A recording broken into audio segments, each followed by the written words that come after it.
नमस्कार, आप देख रहे हैं अपना बिहार। मैं हूं आपके साथ विभा उपाध्याय। लड़का को लेकर बिहार में बड़का घमासान मचा हुआ है। जी हां, सीएम नीतीश कुमार ने कल बीजेपी नेता सम्राट चौधरी को लड़का कहकर संबोधित किया और कहा था कि लोग एहसान भूल जाते हैं। सीएम नीतीश के बयान पर सम्राट चौधरी ने भी पलटवार किया है। उन्होंने सीएम को लड़का कहकर संबोधित करते हुए कहा कि नीतीश कुमार ने मुख्यमंत्री कैंडिडेट बनने के लिए उनके पिता शकुनी चौधरी के पैर पकड़े थे। बात बोलते रहते हैं। कोई लड़का को ले आकर के रखे हैं। और क्या था, पहले था आरजेडी में, फिर आया मैंने यहाँ समझिए हम लोगों के जेडीयू में, अब गया है बीजेपी। ये क्या कर रहा है? और उसके पिता को कौन इज्जत दिया था? हम ही लोग न दिए थे जी। जो समता पार्टी बना था उसी में ना, यही ना गांधी मैदान में जिस दिन नामकरण किए थे समता पार्टी, और उसी दिन इंडिपेंडेंट थे यहाँ शामिल कराए थे। आप जरा सोच लीजिए, सब लोगों के लिए जिसके लिए बहुत कुछ हम किए हैं उसको भूल जाता है और ये सब बात करता रहता। क्या क्या बोलता रहता, हमको समझ में नहीं आता। लेकिन कुछ लोग बोलते रहते होंगे सोच करके कि हम बोलते रहेंगे, खूब पब्लिसिटी होगी, तो आप लोगों को भी हम क्या कर सकते हैं। कुछ लड़के राजनीति में आया और जयप्रकाश के भी सिद्धांत को 2 साल भी नहीं माना और कपूरी ठाकुर जी, जिन्होंने 1977 में बिहार में सरकार बनाया, उनके विचारधारा पर भी एक लड़का उनके साथ खड़ा नहीं हुआ। तो जिस लड़के ने अपने जीवन काल में, अब तो बूढ़े हो गए होंगे, स्वाभाविक है, वो लड़का 7 बार पार्टी बदल चुका। 7 बार पार्टी बदलने वाला नेता या वो लड़का कि बिहार की राजनीति में आज कितने गठबंधन, कितने की राजनीतिक हत्या उस व्यक्ति ने की होगी, ये आप सोच नहीं सकते। लेकिन मेरे पिताजी से वो 20 साल छोटे लड़के थे। इन्होंने गोड़ पकड़ा, पैर पकड़ा कि हमको मुख्यमंत्री घोषित कीजिए, तभी हम पार्टी के अंदर आएंगे। और समता पार्टी में तब नीतीश कुमार आए जब उन्होंने ये कमिटमेंट कराया कि हमको मुख्यमंत्री बिहार का घोषित करना हो। तो वहीं चुनावी रणनीतिकार प्रशांत किशोर और सीएम नीतीश कुमार के बीच वार और पलटवार का दौर खत्म होने का नाम नहीं ले रहा। कल सीएम नीतीश कुमार ने प्रशांत किशोर पर बीजेपी का एजेंट होने का आरोप लगाया और कहा कि प्रशांत किशोर ने जेडीयू के कांग्रेस में विलय की सलाह मुझे दी थी। इस पर प्रशांत किशोर ने जवाब दिया, पलटवार किया है। उन्होंने कहा कि नीतीश कुमार पर अब धीरे धीरे उनकी उम्र का असर साफ तौर पर दिखने लगा है। वो अकेले पड़ गए हैं और इस वजह से वो कुछ भी बोल रहे हैं। उन्होंने कहा कि अगर वो बीजेपी के लिए काम कर रहे हैं तो जेडीयू के कांग्रेस में विलय की सलाह आखिर वो क्यों देंगे, जैसा कि सीएम नीतीश कुमार की तरफ से दावा किया जा रहा है। वो मेरे साथ रहता था, मेरे घर में रहता था, क्या हम बोले। अब जिसको जहां जाना है, अब जाना है। एक बार बीच में वो बोलता है, हमको बीच में आकर के कह रहा था कि अपना पार्टी को कांग्रेस पार्टी में मर्ज कर दीजिए। हम के भला हम कांग्रेस पार्टी में मर्ज करेंगे, बहुत पहले, आज से 4 साल पहले आकर के कह रहा था। खैर, इन लोगों का कोई ठिकाना नहीं ना है। आजकल फिर अपना जहां गया है बीजेपी में, तो उसी के हिसाब से कर रहा है। अच्छा है, अच्छा है जब मदद कर रहा है और उन लोगों के साथ है, बढ़िया है। बेचारे को वहां भी जगह मिल जाए, केंद्र से भी, ठीक है। मतलब साफ करें कि वो बीजेपी के साथ मिले हुए हैं, यही बात ना है। ये उसी का काम कर रहा है वो भीतर से। हम लोगों का विरोध, इनका विरोध काहे के लिए कर रहा है? नीतीश जी पर अब धीरे धीरे उम्र का असर दिखने लगा है। उनके वक्तव्यों में, उनके कार्यकलापों में वो बोलना कुछ शुरू करते हैं, बोल कुछ जाते हैं।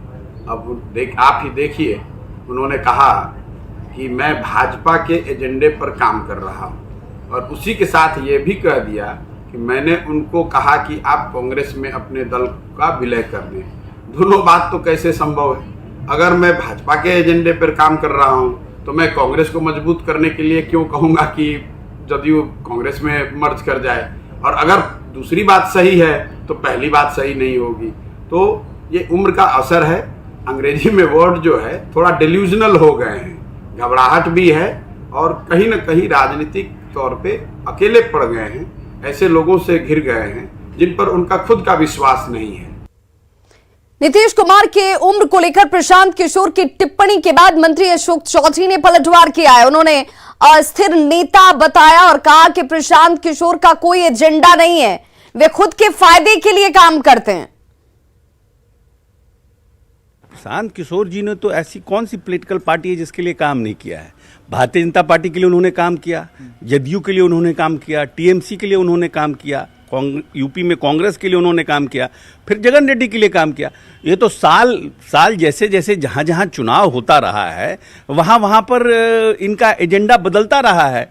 He is not a committed political party activist ना, वो तो कोई, ये तो प्रोफेशनल हैं। तो जहां इनको काम मिला, जहां पर उनका ऑर्गेनाइजेशन सेट हो पाया, जहां पर इनको लगा कि नहीं यहाँ पर हमको काम करना चाहिए, जहां इनको काम मिल गया वहां चले गए काम करने के लिए। सीएम नीतीश कुमार पर प्रशांत किशोर की तरफ से की गई टिप्पणी के बाद बीजेपी ने नीतीश कुमार पर तंज कसा है। विधान परिषद में नेता प्रतिपक्ष सम्राट चौधरी ने सीएम को लिखकर भाषण देने की सलाह दी है।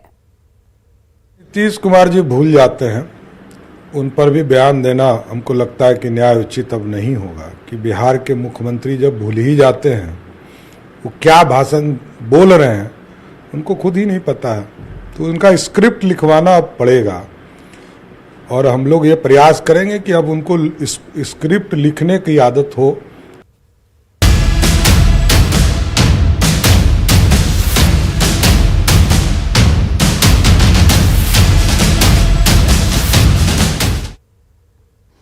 और अब बात आरजेडी के महामंथन की, तो दिल्ली में आरजेडी का महामंथन शुरू हो चुका है। आरजेडी के राष्ट्रीय कार्यकारिणी की बैठक शुरू हो चुकी है, जिसमें एनडीएमसी कन्वेंशन सेंटर में यह बैठक आयोजित की गई है। लालू तेजस्वी इस बैठक में इस वक्त मौजूद हैं, तेज प्रताप भी बैठक में शामिल हैं, शरद श्याम रजक भी इस बैठक का हिस्सा हैं।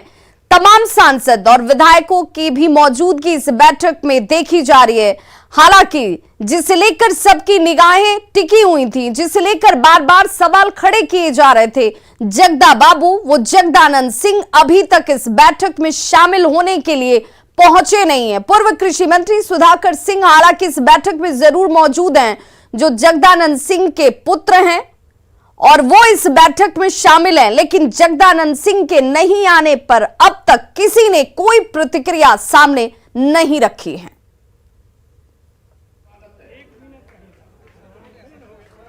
तो लालू और तेजस्वी यादव आपको नजर आ रहे होंगे इस कन्वेंशन सेंटर में, जहां पर आरजेडी की तरफ से महामंथन शुरू हो चुका है और पहली बार ऐसा हो रहा है जब दिल्ली में आरजेडी की तरफ से यह बैठक बुलाई गई है।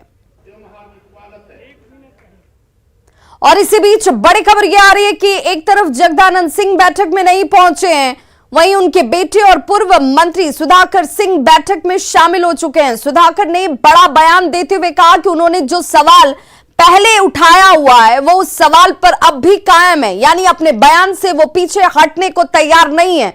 जगदानंद सिंह के बैठक में नहीं पहुंचने पर जब पत्रकारों ने उनसे सवाल पूछा तो उन्होंने कहा कि पार्टी के प्रधान प्रवक्ता इस बाबत किसी तरह का कोई बयान दे सकते हैं। मैं पहले भी बोला हूं कि मैं कायम हूं, कोई मेरे बयान में बदलाव नहीं है, तो मैं पहले भी बोल चुका हूं। आपके पिताजी से बातचीत नहीं हुई, वो दिल्ली आएंगे कि नहीं आएंगे, कि इस तरह की कोई बातचीत हुई कि नहीं? मैंने कहा पार्टी का मैं छोटा कार्यकर्ता हूं, जो प्रधान प्रवक्ता है वो बताएंगे सब बातों को, पार्टी के प्रधान प्रवक्ता बताएंगे सब। हम छोटा कार्यकर्ता है पार्टी के, पिताजी साहब की बातचीत नहीं हुई क्या? मैं पार्टी का छोटा कार्यकर्ता हूँ। तो पूर्व कृषि मंत्री सुधाकर सिंह को आप सुन रहे थे, जो कि खुद बैठक में तो शामिल होने के लिए पहुंच गए हैं, लेकिन पिता के नहीं पहुंचने पर उन्होंने कहा कि प्रधान प्रवक्ता की तरफ से इस पर कोई टीका टिप्पणी की जा सकती है, प्रतिक्रिया रखी जा सकती है। दिल्ली से इस वक्त बड़ी खबर जिसमें सुधाकर सिंह पर पलटवार किया है, शिवानंद तिवारी ने यह पलटवार किया है। मंत्री के रूप में एक मर्यादा होती है, काम करने का तरीका होता है, सलीका होता है, मैंने माफी मांगने को कहा था और वो नहीं माने। देखिए, हम नहीं कर सकते हैं, लेकिन सुधाकर जी जिस ढंग से बोल रहे थे लगातार, जूता मारो अफसरों को, ऐसे करो वैसे करो। देखिए, आप जो है सत्ता के बाहर रहते हैं, आपको बोलने का अधिकार है। हम भी ये कह सकते हैं कि जो सिस्टम हमारे यहाँ चल रहा है, प्रशासनिक ढांचा है, पुलिस का ढांचा है, वो कॉलोनियल है, औपनिवेशिक है, उसको बदलना चाहिए। लेकिन जब हम मंत्रिमंडल में शामिल होते हैं तो हम सिस्टम के पार्ट हो जाते हैं, सिस्टम के सामने खड़े नहीं होते हैं। तो सुधाकर जी जो जिनसे बात कर रहे थे, उससे ये लग रहा था कि एक कैबिनेट के मंत्री के रूप में जो उसकी एक मर्यादा होती है, उसका काम करने का जो तौर तरीका होता है, आप उसी कैबिनेट को उल्लंघन कर रहे हैं।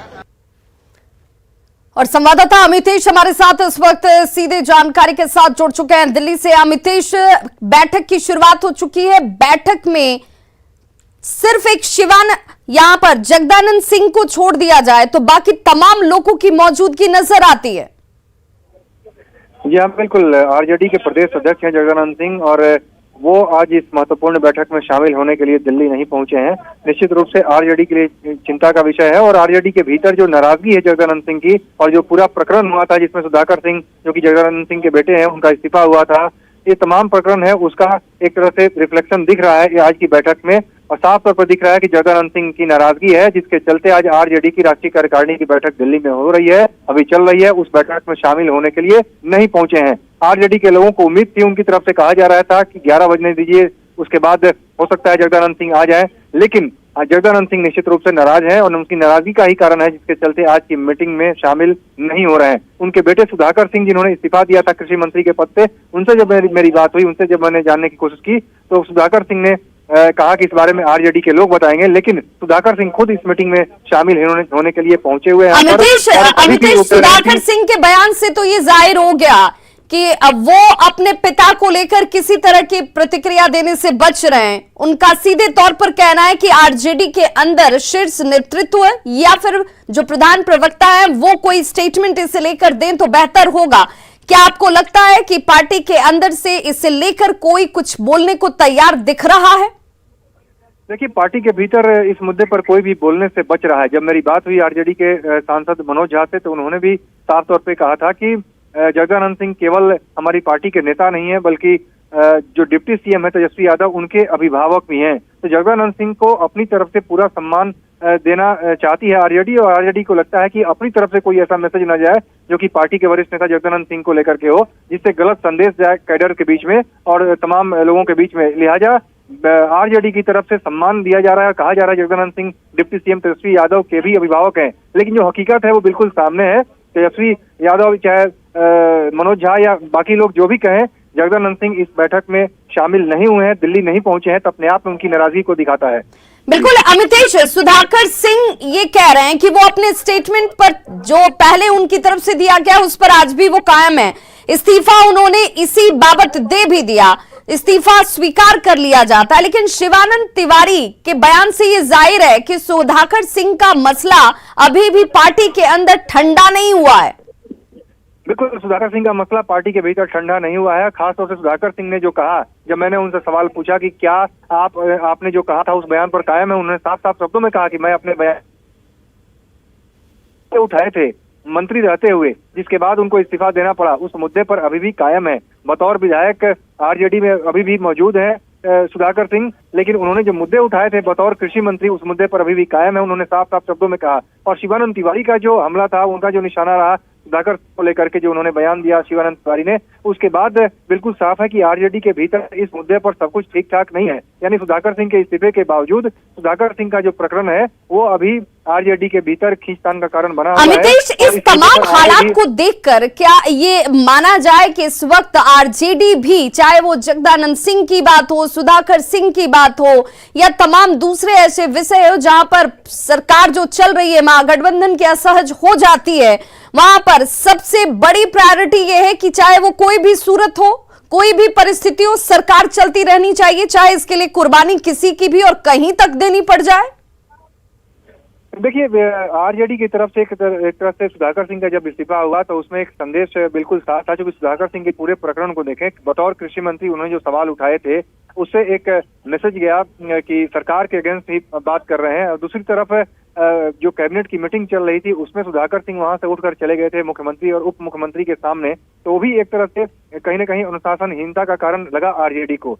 और इसको लेकर के तभी से चर्चा के केंद्र में तमाम चीजें थी कि सुधाकर सिंह कब तक पद पर बने रहेंगे, और अंत में सुधाकर सिंह को इस्तीफा देना पड़ा। तो निश्चित रूप से जो तमाम चीजें थी उसको ध्यान में रखते हुए एक मैसेज दिया गया आरजेडी की तरफ से कि अनुशासनहीनता पार्टी के भीतर बर्दाश्त नहीं होगी, और यही वजह है कि बिल्कुल, और ये अनुशासन इस वक्त इस सरकार के चलने के लिए बहुत जरूरी है। बहुत बहुत शुक्रिया अमितेश, तमाम जानकारी के लिए आपका। सिवान पुलिस ने बैंक खाते से फर्जी तरीके से पैसा निकालने वाले साइबर अपराधी को गिरफ्तार किया है।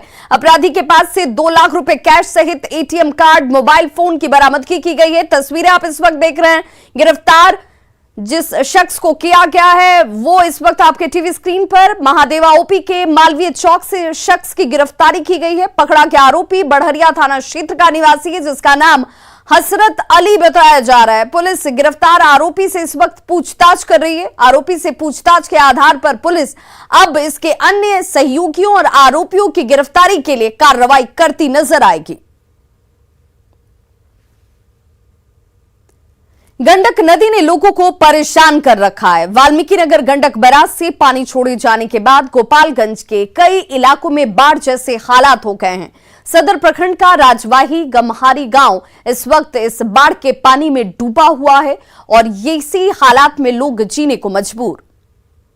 45,000 क्यूसेक कल पानी डिस्चार्ज किए जाने के बाद गंडक नदी उफान पे है और निचले इलाकों में तेजी से पानी बढ़ रहा है। ये सदर प्रखंड के राजवाही गांव है जहां पर जो है घर है, फुसनुमा घर है। देखिए कैसे पूरा घर जो है बाढ़ के पानी में डूब चुका है और चापाकल हो या फिर मवेशियों के लिए नाव हो या फिर फुसनुमा घर हो, पूरा चीज़ यहाँ पर डूब चुका है। बगल में यहाँ कुछ मवेशी है जो मवेशी पालक यहाँ पर भी दिख रहे हैं। मवेशियों को सबसे ज़्यादा परेशानी इस वक्त चारा को लेकर हो रही है। हम इनसे बात करते कितनी परेशानी हो रही है, क्या कुछ परेशानी हो रहा है? परेशानी है जो सारा घर दुआर डूब गई बा, माल जाल लेके बांध पर चारा बा ना लहना बा, लोग का खिया वही मरता ना डेंगी ना डोनिया, लोग जाओ पानी में डूबे खाती। बारिश हो रही है ऊपर से, बारिश ऊपर से होता बा, नीचे सब पानी बहले बा, लोग जाओ कहाँ बांध छोड़ के। तो पानी कहाँ से पीते हैं? पानी वही में से वही पानी लोग पिए था, दूसर कौन पानी पिए ना कल वो हिले नहीं खेते लोग, कौन चीज गर्म करके पानी गर्म करके लोग वही पी के कहीं प्राण जिया होता।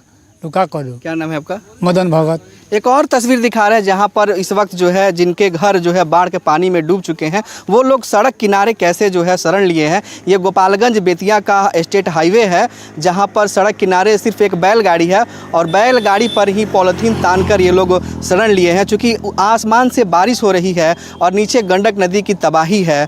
तो ये तस्वीर है सदर प्रखंड के राजवाही गांव की, जहां पर देखिए कैसे मासूम बच्चे हैं या फिर जो महिलाएं हैं वो कैसे बैलगाड़ी में पॉलीथीन तानकर ये लोग रहने के लिए विवश है। दिन और रात इनकी इसी बैलगाड़ी पर कटती है। हम इनसे भी बात करते कितनी परेशानी हो रही है। इन मासूम बच्चों की तस्वीर भी देखिए जो भूख से परेशान है और इंतज़ार में है मदद की कि कोई आए और इनकी मदद करे। महिलाएँ कुछ हैं, हम इनसे बात करते कितनी परेशानी हो रही है, क्या पर दिक्कत हो रही है आप लोग को? पानी हमनी के पानी आ गइल बा, घर दुआर डूब गइल बा, बहुत परेशानी बा। हमनी के एथी तान के पॉली तान के बैलगाड़ी पर बानी से।